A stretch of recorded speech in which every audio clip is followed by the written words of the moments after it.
Bonsoir tout le monde, bon mercredi. Je suis ministre, pas enquêteur. C'est une déclaration qui résume bien le témoignage d'Éric Kerr à la commission Galland.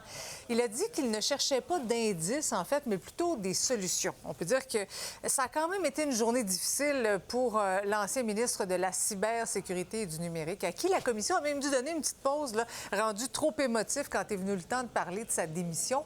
Jean-François, il faut dire donc qu'au-delà des chiffres, des dépassements de coûts, le ministre Kerr a avoué qu'humainement parlant, là, ça a été l'enfer.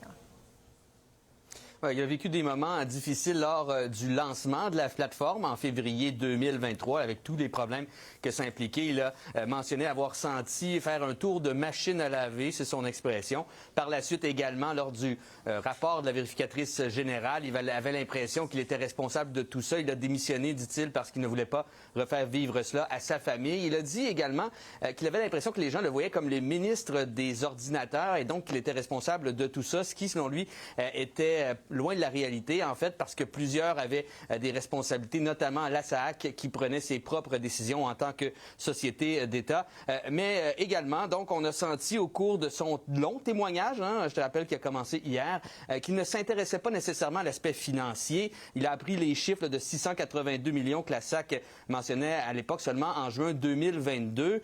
Selon lui, c'était surtout le déploiement donc de la plateforme qui l'intéressait et ces voyants-là semblait quand même aller au vert, selon ce que la SAC disait. Il parlait même quelques semaines avant le déploiement d'un projet qui semblait être un exemple pour le gouvernement, mais on sait que ça a été beaucoup plus difficile par la suite. Pour ce qui est des dépassements de coûts, bien, il semblait dire que ce n'était pas vraiment important comparativement à d'autres projets semblables. Non, j'ai pas fait le saut. Vous avez déjà eu des projets de cette envergure-là? Je parle en rehaussement technologique ou en transformation numérique. Là. Monsieur le commissaire, je vous signale que Sagir, la vérité de Sagir, c'est 1,2 milliard. Là. Puis le DSN, le dossier santé numérique, on parle de entre 1,5 et 3 milliards. Là. Alors oui, j'ai déjà vu ça. OK. Donc à ce moment-là, ce ne sont pas des chiffres qui vous font sursauter. Ce ne sont pas des chiffres qui me font sursauter, monsieur le commissaire. Jean-François, c'est jour de Conseil des ministres à Québec, puis François Legault a justement réagi aux propos de ses ministres à la commission. Oui, il avait dit qu'il allait attendre la fin de la commission avant de réagir, mais bon, il a réagi, on entendra dans quelques secondes, mais également, là, on sait, il y a en principe un remaniement ministériel qui était prévu la semaine prochaine. Est-ce que ça va avoir encore lieu? On le sait pas, mais évidemment, aujourd'hui, c'était le sujet de conversation, ce qui se passe du côté de la commission Galland, ici au Conseil des ministres.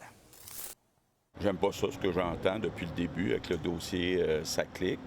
C'est pour ça que c'est moi qui ai déclenché une commission d'enquête publique. C'est important que les Québécois, qu'on sache tous qu'est-ce qui s'est passé exactement. La vérité finit toujours par triompher. Merci, bonne journée. Quelle vérité va triompher?